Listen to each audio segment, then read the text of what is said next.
लाला कन्हैया, क्या बात है, क्या मैच जीते हैं हम लोग। यस, और मज़े की बात है हम मैच जीत के ऐसा महसूस हो रहा है कि हम मजबूरी में खुश हैं। ठीक है, मैं तुम लोग को ये चीज़ बताता भी हूँ। और व्हाट अ इलेक्ट्रीफाइंग मैच यार, जेन्युइनली मैं बता रहा हूँ। यहाँ पे मैंने खुद जब मैच देख रहा था, स्टार्टिंग के 1 मिनट में गोल, एंड आई वाज शॉक्ड। और सबसे मेरे से ज़्यादा शौक फेडरिको वैल्वर्दे था। उसका सेलिब्रेशन बाल वाला ऐसे करके पागल हो गया था वो। एंड मैंने वो चीज़ बहुत ज़्यादा नोटिस किया मैच के अंदर कि technically main ideology is about कि तुम लोग बॉल पोजेशन कैसे करते हो। अब लॉन्ग बॉल जब कोर्तुआ ऊपर डाल रहा है, जब पीछे से मैड्रिड बिल्ड कर रही है और लॉन्ग बॉल डालते वक्त I have realise Gonzalo Garcia ऊपर बॉल होल्ड करने के चक्कर में मैड्रिड के डिफेंडर्स की हालत ख़राब है। एटलेटिको मैड्रिड के डिफेंडर्स तहस महस हो चुके हैं। वो गंजालो गार्सिया बॉल ऊपर होल्ड कर रहा है प्रॉपर नंबर 9 की तरह। और वो जब बॉल होल्ड कर रहा है वहाँ पे, he is trying to give that ball back to the midfield, जहाँ पे हम गेम इनिशिएट कर सके, जहाँ पे जूड बेलिंगम ने बॉल रोक कर रखा और इवेंचुअली हम लोगों ने वो फाउल विन किया। Outstanding guys, outstanding. वो गोल, वहाँ पे मैं खड़ा हो जाऊँ, तुम खड़े हो जाओ, वहाँ पे तुम ओब्लांग छोड़ो, तुम कोर्तुआ, तुम नॉयर को भी लेके आओ, तुम कसियास को भी लेके आओ, तुम ट्रस्टेगन को भी लेके आओ, तुम सबको लेके आओ, तुम गांव में जो मामा है तुम्हारा उसको भी लेके आओ, कोई नहीं रोक पाएगा वो गोल। क्या रॉकेट शॉट था। और it was close to impossible to save. मतलब वो बॉल जिस तरीके से गया है ना ऐसे ट्रेजेक्टरी में, ओब्लांग ब्लैंक हो गया था पूरा वो देखते हुए। उसे ट्राई तो किया बट वो इम्पॉसिबल सेव है गाइस। एंड हम लोग को जो एक्सपेक्टेड था रियल मैड्रिड से एक्सपेक्टेड था, these guys delivered, these guys actually delivered. और मैंने स्टार्टिंग, बहुत मज़े की बात तो ये है कि मैं जब देख रहा था मैच लाइव, मेरे वाईफाई का इंटरनेट कनेक्शन चला गया और मैं वो थोड़े टाइम के लिए 3-4 मिनट के लिए वो बंद हो गया इंटरनेट पूरा घर में। अब मैं तड़प रहा हूँ कि क्या हो रहा है, क्या हो रहा है करके। जब मैंने वापस इंटरनेट कनेक्शन आया, वाईफाई रिबूट होके आया और मैंने देखा तो वह एक गोल हो गया था। I was literally shocked.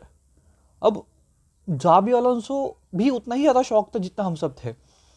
यहाँ पे मैं तुम लोग को पूरे मैच के बारे में डिटेल में चीज़ें नहीं बताऊंगा क्योंकि देखो, मैं तुम लोग को यहाँ पे एक ऐसा पर्सपेक्टिव बताने वाला हूँ जो हमें आगे जो बार्सिलोना के साथ एल क्लासिको होने वाला है, हमें वहाँ पे बहुत अच्छे से परफॉर्म करना है। ये हम लोग को ध्यान देना है। इसलिए ये मैच का एनालिसिस जो है हम लोग बहुत अलग तरीके से करेंगे, जो मैं तुम लोग को अभी बताता हूँ। देखो, पहली बात, ऊपर विनीशियस और गोंजालो गार्सिया खेल रहे हैं and it was too good. मतलब Garcia, he was genuinely a number 9 और मुझे उससे कोई शिकायत नहीं है। हैट्स ऑफ टू हिम, मैं उसकी ताली बजा सकता हूँ। अब बात आती है हमारे केजीएफ के कदान में काम करने वाले विनीशियस की। देखो, विनीशियस को सब कुछ सहजा के, संभाल के, अच्छे से लपेट के, सोने के चादर में बना के देने की ज़रूरत पड़ सकती है। अब टेक्निकली विनीशियस के पास जब बॉल आता है, उसको ऐसा पास चाहिए जो बहुत क्लियर हो और बहुत सिंपल हो, जहाँ पे वो 1v1 प्लेयर को बीट कर सके।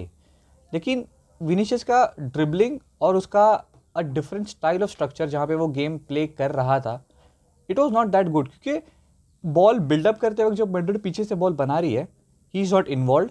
और जब उसको पास बेलिंगम कर रहा है या फिर उसको कामा या फिर पास कर रहा है, वो उस पास से प्रोडक्टिव आउटपुट बनाने के लिए बहुत डिफिकल्ट हो रहा है उसके लिए, क्योंकि he is not even keeping the ball on his feet. या फिर वो ड्रिबल करते हुए बॉल लूज हो रहा है, या फिर वो बॉल को जब वो 1v1 कट करने की कोशिश कर रहा है, defenders are getting upper hand over him. तो इसके लिए जो लेफ्ट हैंड साइड है मैड्रिड का, जहाँ पे विनीशियस खेल रहा था, इस was totally blank. So Madrid mostly खेल रही थी रॉड्रिगो से और प्रोग्रेशन हो रहा था जूड बेलिंगम से। अब इस सिचुएशन में हम लोग ने एक चीज़ नोटिस किया है कि एटलेटिको मैड्रिड, जब वो लोग का रिएक्शन भी, मतलब वो लोग का रोंगटे खड़े हो गए थे जब पहला गोल गया। उन लोगों को लगा कि ये क्या हो गया, क्योंकि स्टार्टिंग के 1 मिनट में गोल खाना, मतलब लालत है भाई उस टीम पे, लालत है, लालत जो गोल खा रही है ना, लालत है उस टीम पे सच्ची में। और वो लोग के प्लेयर्स की भी शक्ल वैसे ही बन चुके थे। यहाँ पे मैंने जब मिडफील्ड को देखा, हमारे हम लोग के पास जब चुआमेनी, बीच में चुआमेनी, बेलिंगम, बाद में कामा और बाद में रॉड्रिगो भी था। जब मैड्रिड डिफेंड कर रही थी स्टार्टिंग के 15-20 मिनट तो ठीक है, जब टेम्पो तो ठीक था, मैड्रिड तो फुल एटलेटिको मैड्रिड के ऊपर चढ़ गई थी, फुल चढ़ गई थी एटलेटिको मैड्रिड के ऊपर। और वो लोगों ने ध्यान से एक चीज़ नोटिस किया कि जब तुम लोग एटलेटिको मैड्रिड के ऊपर लोग जब चढ़ रहे हैं ना, वो लोग धीरे धीरे लो ब्लॉक में शिफ्ट हो रहे हैं। क्योंकि the defensive line and the midfield line is so compact, वो लोग बीच में से बॉल निकाल नहीं पा रहे रियल मैड्रिड। तो उनको समझ में आ गया कि अगर इनको और अपने जोन के अंदर ढक ले, उनके खुद के बॉक्स के अंदर ढक ले, तो गोल जाने का प्रोबेबिलिटी बहुत ज़्यादा है। अब मैंने बहुत ज़्यादा चीज़ यहाँ पे एक आइडेंटिफाई की, जब मैड्रिड प्रोग्रेस करती है बॉल या फिर कोर्तुआ लॉन्ग बॉल डाल रहा है या कुछ भी कर रहा है, मैं देखता हूँ यहाँ पे कि जो हमारे राइट बैक लेफ्ट बैक्स है भाई, फेडरिको वैल्वर्दे भाई, मैं वो बंदे ने पूरा राइट विंग अपना बना के रखा था। उसने बोला ये मेरी बाप की जगह है, कोई नहीं आएगा। वो जो अप एंड डाउन रन कर रहा है पिच पे, टू गुड भाई। उसका मतलब मैक्सिमम आउटपुट वहीं से निकाल के उसे टीम को दिया, क्योंकि वो पूरा राइट हैंड साइड जेन्युइनली इतना अच्छा उसने कवर किया है। ऐसे सिचुएशंस भी आए जब वैल्वर्दे का एक मिस पास हुआ 10 मिनट के अंदर ही, उसने ही मिस पास किया रॉड्रिगो को और वो बीच में इंटरसेप्ट हो गया। वैल्वर्दे भाई ऊपर राइट विंग से लेके राइट बैक तक पूरा अकेला भाग के आया और उसने वो बॉल निकाला है। भाग के आने के बाद ऐसा नहीं कि वो दिहाड़ी मार रहा है पीछे आके डिफेंड करने लग गया, नहीं, वो उनके राइट लेफ्ट विंगर को वो अच्छे से कंपीट करके बॉल निकाल के अपने पैर पे रख रहा है। It was too good. और यहाँ पे असेंसियो और रूडिगर की बातें, मेरे को तो लगा ये दोनों भाई आपस में तबाही कुछ तो उलट सुलट करेंगे ही करेंगे, बट नहीं, ऐसा कुछ हुआ नहीं। हार्ट्स बट वो एक गोल चला गया एटलेटिको मैड्रिड का, उस पर भी मैं आऊँगा यहाँ पे। लेकिन मैं मेन प्रोजेक्ट यहाँ पे पॉइंट ये आता है कि बार्सिलोना के अगेंस्ट जब हम खेलेंगे तो क्या हम जीत सकते हैं, क्या हम जीत सकते हैं। देखो मेरा आंसर अभी भी एक ही है कि रियल मैड्रिड एक ऐसा क्लब है ना भाई, तुम लोग को अच्छी चीज़ भी एक ही रात में दिखाएंगे और बुरी चीज़ भी वही रात दिखाएंगे, और प्रोडक्टिव आउटकम कुछ तो ऐसा निकलेगा, या तो वो ताली बजाने वाला होगा या फिर दूसरी टीम वाली हमारी ताली बजाएगी, अगर तुम समझ गए तो it is a kind of dicey situation जहाँ पे मैं एक्चुअल में बात करके बता सकता हूँ कि आउटपुट क्या आएगा, क्योंकि team is actually doing really good right now. क्योंकि हम लोग जो मिडफील्ड पे गैप्स छूट रहे हैं, जैसे पहले हाफ में तो मतलब हमने एक गोल मार दिया, हम डिफेंड नहीं कर रहे थे, टेक्निकली स्पीकिंग हमने कोशिश की गोल्स मारने के, बट चांसेस उतने कन्वर्ट हुए नहीं विनीशियस जूनियर की तरफ से। क्योंकि मैं उसी को अगर मैं एक स्टैटिस्टिकली बताऊँ, अगर मैं उसके ड्रिबल्स देखूँ तो 8 on 10 में मतलब 80% of the dribbles Vinicius junior ने लूज़ की है, मतलब उसके वजह से बॉल लूज़ हुई है जब उसने ड्रिबल करने की कोशिश की है। अब उसने जब ड्रिबल करने की कोशिश की है, उसने ऐसे कुछ गिजड़ी वाले जगह पे ड्रिबल करने की कोशिश की है जहाँ से बॉल निकल नहीं सकती है। उसने 2-3 प्लेयर्स को बीट करने का कोशिश किया है, तो it becomes very difficult for a good player like Vinicius junior. Of course उसके पास कैलिबर है, लेकिन यार तुम ऐसे सिचुएशन में बॉल लूज़ कर रहे हो जहाँ पे प्रोबेबिलिटीज़ बहुत ज़्यादा है लूज़ होने की, तो it is स्टूपिडनेस।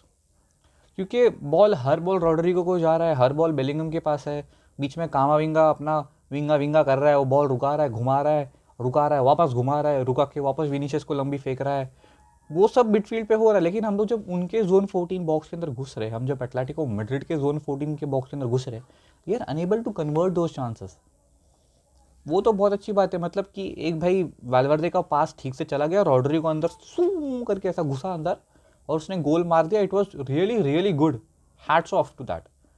But I really feel on the other hand, Atletico Madrid को जब थोड़ा कॉन्फिडेंस आया, जैसे जैसे टाइम आगे बीतता गया, उनको थोड़ा थोड़ा कॉन्फिडेंस गेम में बिल्डअप होता हुआ दिखा, और उन्होंने एक ही चीज़ समझ गया, जब से मैं पैदा हुआ हूँ और जब से इस धरती का निर्माण हुआ है, सिमियोनी की जो टैक्टिक है, जब से सिमियोनी भी पैदा हुआ है और जब से ये आईफोन बनाया गया है, तब मतलब जब उसको वो टैक्टिक याद आ गया और उसने वो रियल मैड्रिड के अगेंस्ट यूज़ करना शुरू कर दिया, और वो टैक्टिक का नाम है क्रॉस।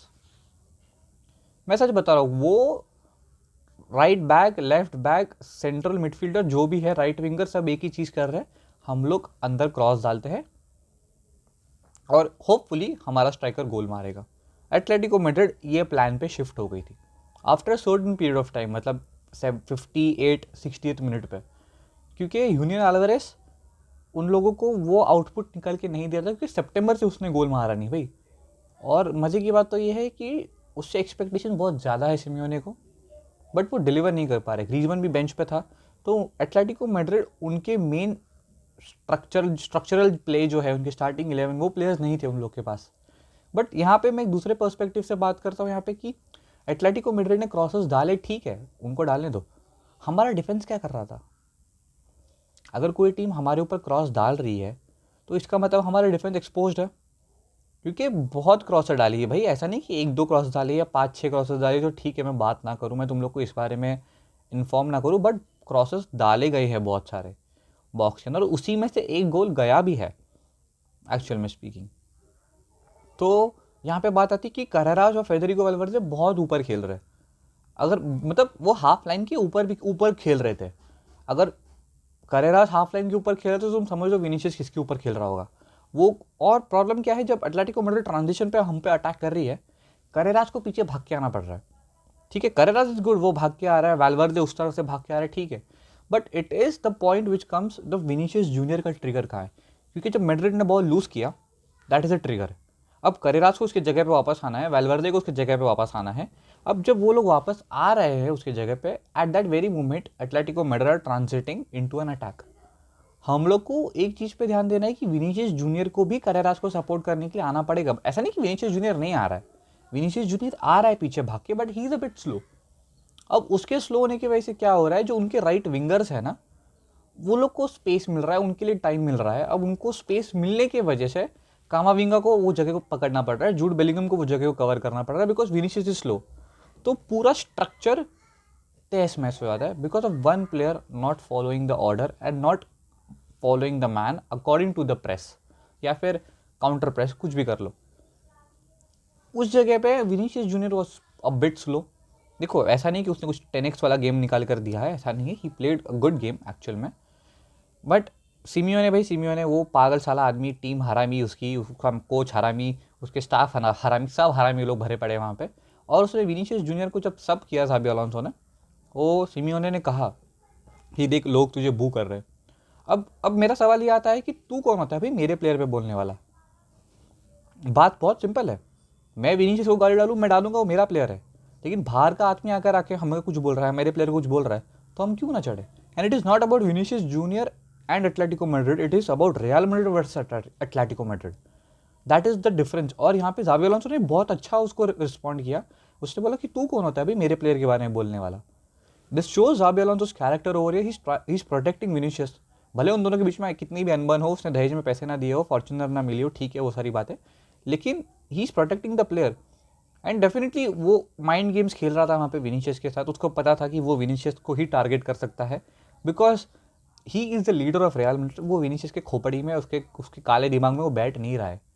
मुझे समझ में नहीं आ रहा है ये चीज़ उसके दिमाग में क्यों नहीं बैठ रहा है, because Vinicius is the person who is been always targeted, because वो हमारे लिए एक लीडर की तरह है।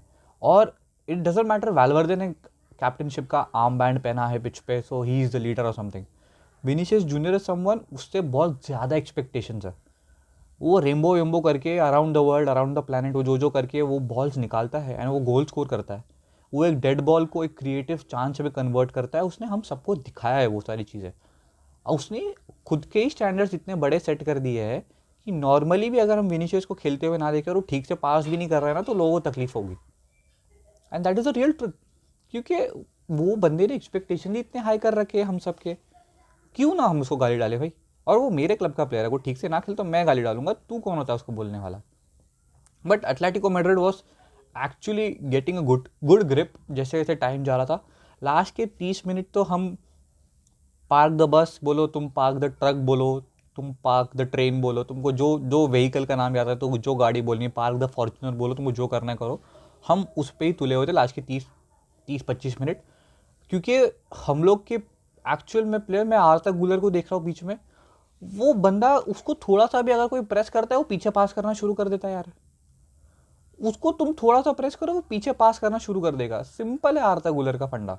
और ये धीरे धीरे टीम्स को समझ में आ चुका है, जेन्युइनली समझ में आ चुका है। क्योंकि ऐसे तरीके से अगर हम खेलेंगे भी ना, आई really feel it's gonna be difficult against Barcelona. क्योंकि एटलेटिको मैड्रिड चांसेस क्रिएट कर रहे थे बट वो लोग कन्वर्ट नहीं कर पा रहे थे। बार्सिलोना ऐसी नहीं है भाई, वो लोग चीड़ फाड़ कर देंगे अंदर घुस के। अगर उनको ऐसी ऐसे ऐसे चांसेस मिले, इतने स्पेस मिले ना, उनका और राफीनिया और यमाल बैठे हैं वो दोनों, मजाक से हट के मैं तुमको कह रहा हूँ, वो लोग 2-3 गोल तो ऐसे ही मारेंगे हम लोग को, ऐसे ही। और ये एल क्लासिको के टाइम पे, अभी जो एल क्लासिको होगा, वो लोग तो भड़के हुए ही है, उनका तवा गरम है, लोखंड भी सब गरम है वो लोग, क्योंकि लास्ट मैच उनको हराया है, उनके पिछवाड़े में भी बहुत खुजली हो रही है। अब ये final would be very much aggressive, क्योंकि it is going to be one of the matches where Barcelona शांत नहीं बैठेगी, और उनका पूरा टीम स्टैक है अभी, उनके सारे प्लेयर्स भी वापस आ चुके हैं, जो हमारे साथ नहीं हुआ है। ऑफकोर्स हाउसन नहीं खेला, उससे हाउसन को नहीं खिलाया, एम्बापे भी अभी आई गेस वो संडे तक फिट हो जाएगा, so that he can play in the finals. मुझे हाउसन भी पिच पे चाहिए। एंड वेलवर्दे, बेलिंगम, हम लोग ने उसका सब कुछ निचोड़ लिया आज भाई। उसको इंदुले का तेल से मालिश कराओ पहले तो, फिर एलोवेरा जेल से उसको मसाज कराओ, फिर बाद में उसको नहलाओ शैम्पू वैम्पू लगा के अच्छे से, क्योंकि वो लोग को आज हमने इतना भगाया है, इतना भगाया, मतलब आई स्वेयर, अगर these two people are not there on the pitch ना, मैं मैच देखूंगा भी नहीं। सच बता रहा हूँ मैं, I can think about Mbappe for a second, लेकिन अगर बीच में बेलिंगम और वेल्वर्दे नहीं है ना पिच पे, मेरे को नहीं लगता है मैड्रिड की टीम टिक पाएगी, जेन्युइनली टिक नहीं पाएगी ये टीम, क्योंकि फाइनल्स में बार्सिलोना के against we need our all 11 players on top form, and we are going to beat Barcelona.